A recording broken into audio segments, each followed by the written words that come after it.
morning, sir. Good morning, everybody in the house. It's good to have you, sir. Thank you for having me here. All right, let's have this conversation. So the Minister of Education, of course, this matter has been going on since around April or thereabouts, when stakeholders decided on some of these things, and they said that it was too premature to have children under 18 to attempt WASC examination and NECO, and also to get into higher institutions. The argument of the minister is that they're too young to understand the workings of the university system. And someone else, I'm going to play that voice also very soon. Someone else said that we are hurrying the children into adulthood, even though they are underage. And a lot of our sticks have come for private school owners. I'll come to that also pretty soon. But Dr. Fajobi, let me know your thoughts. When you heard the minister, when he made that statement about henceforth, NECO and WAEC will not admit for examination children under 18. Tell me your perspective. Yeah, I was baffled. I was baffled because I felt that it's like we are still going backward, to me personally. Because I remember in my days in secondary school, we started from Form 1, 2, 3, 4, 5. Yes. At the time, they changed it to 6 years. Yes. 6, 3, 4. Yeah. And those of us that did not pass through it, we were thinking there's going to be a better program than the one we had. But at the end of the day, it failed.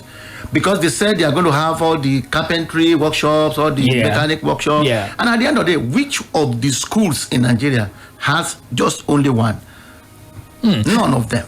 So it's just a policy statement that they cannot. I don't think the government has what it takes to back it up.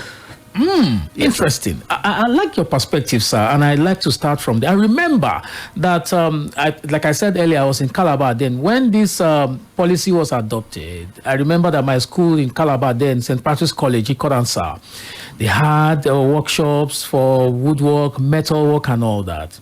When I came to Ibadan, they also had same, but I soon discovered that many of the labs and all that had been converted to examination halls or classrooms in some other places. Essentially, it looks like it was a good policy, but we didn't implement it properly. But then the minister is saying we have to go back to that policy. You think that irrespective of whether there are technological, advancements, or whether the government has the wherewithal to, run this system, that we should discountenance this argument of children have to get to primary school at 5 or 6.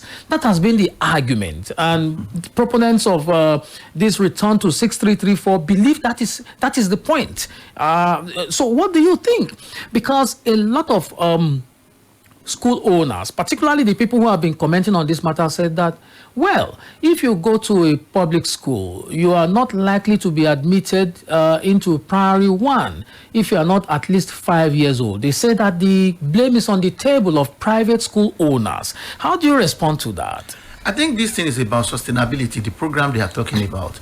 And I can't imagine a parent keeping a child for 6 years at home before such a child begins to go to school at this technological age we are in.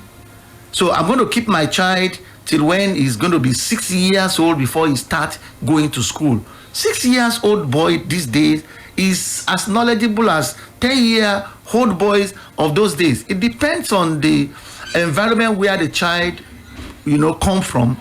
And if a child comes from a well-groomed environment, like a student in my school, there was a day I saw a student. He was a pupil. He was actually taking his brother home. And I said, where are you going to? He said, I'm going home. I said, you can't go home. You are too young to go home. The teachers, they were laughing at me. They said, this boy is not just going home. He's taking his 2 brothers home. How old are you? He was 6 years old. Because when a child is mature, there is difference between maturity and age. Maturity and age are not the same. They are not the same thing. It depends on the home where you came from.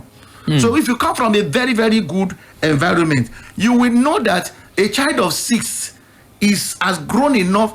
Even in our own days, they ask you to put your hands on the other side of your hair and touch it.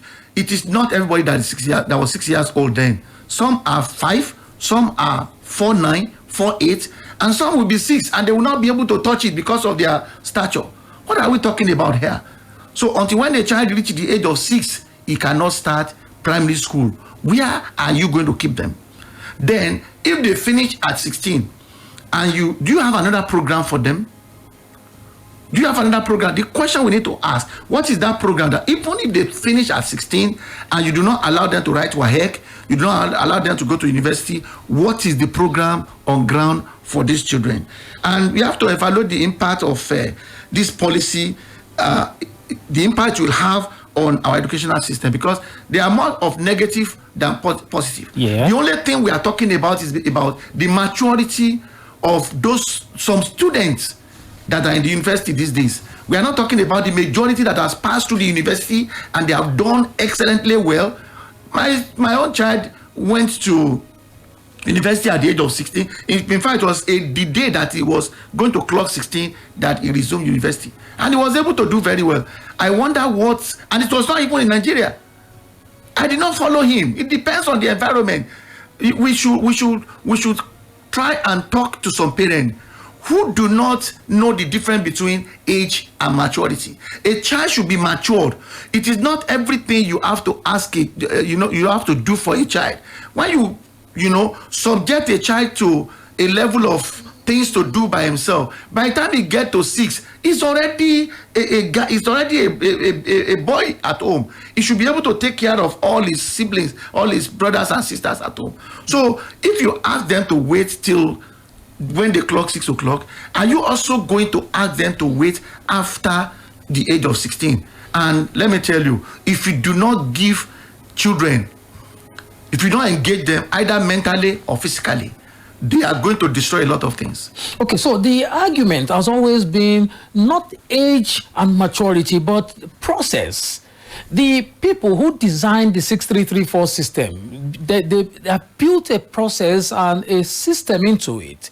So the point that the proponents of this return to 6334 basically are saying is that you cannot hurry children through the process. So you have a child of 3 because that child has demonstrated enough aptitude, then you say it's good enough for school, and then the child gets into school, primary 1, but and age then is not synonymous to maturity. Okay, so then they say the child gets into primary school, then begins to, because it's exceptional. Okay, you say it's good. He skips primary 3 and then goes to primary 4. From primary 4, he writes the common entrance examination, gets into secondary school, and then you have someone who is 9 years in secondary school. By the time he's done about 13 or thereabouts, is ready to get out when he's still a child. A lot of people believe that universities, colleges of education are made for adults, not children. But the world's youngest professor, alias Sabor, was just 18 years old when he became a professor, and was appointed as a professor of Konkuk University in Seoul, South Korea in 2018. In 2008, Sabor was born in New York City in 1989 and showed exceptional academic ability from an early age, graduating from Storybrooke University at the age of 14 and receiving a master's degree from Dexter University at the age of 17 years, 2 months. So what are we talking about? So you have just mentioned an exceptional child. So how do we now distinguish between the exceptional child and other children? If a child can repeat a class, then another child can get double promotion. In those days, they still get double promotion. In our days. So are we going to retard them? Are we going to ask them, you have to wait by force?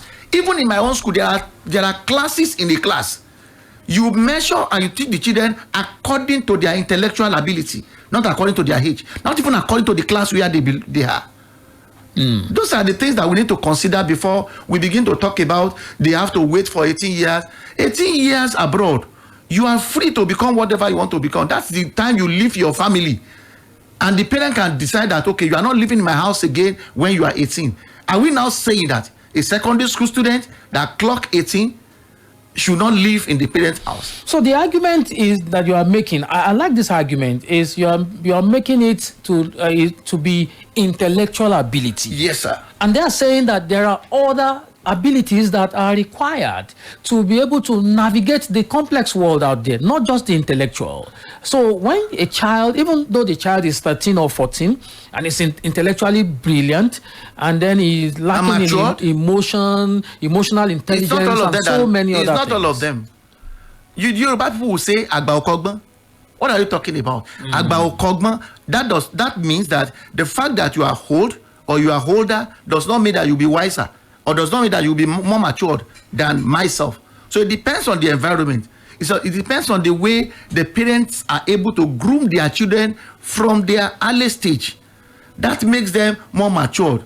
Do you know that there are some children that are distinguished linguistic adults?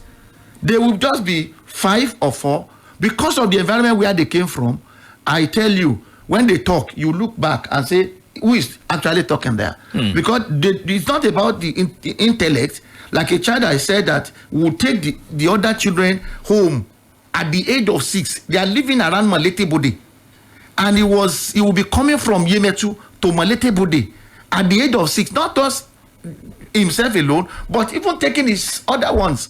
And it's not Okada that will come and take them. He will board the vehicle by himself down to his house. It's still State Affairs on Splash FM 105.5. Are you following the conversation? I'm having this conversation with Dr. Olukunle Fajobi. He's the Director of Schools, God's Blessing School Group of Schools, as well as the Vice President, National Association of Proprietors of Private Schools in Oyo State. Are you on Facebook? Join the conversation. Do you have questions, matters to press with us? Let's do this business.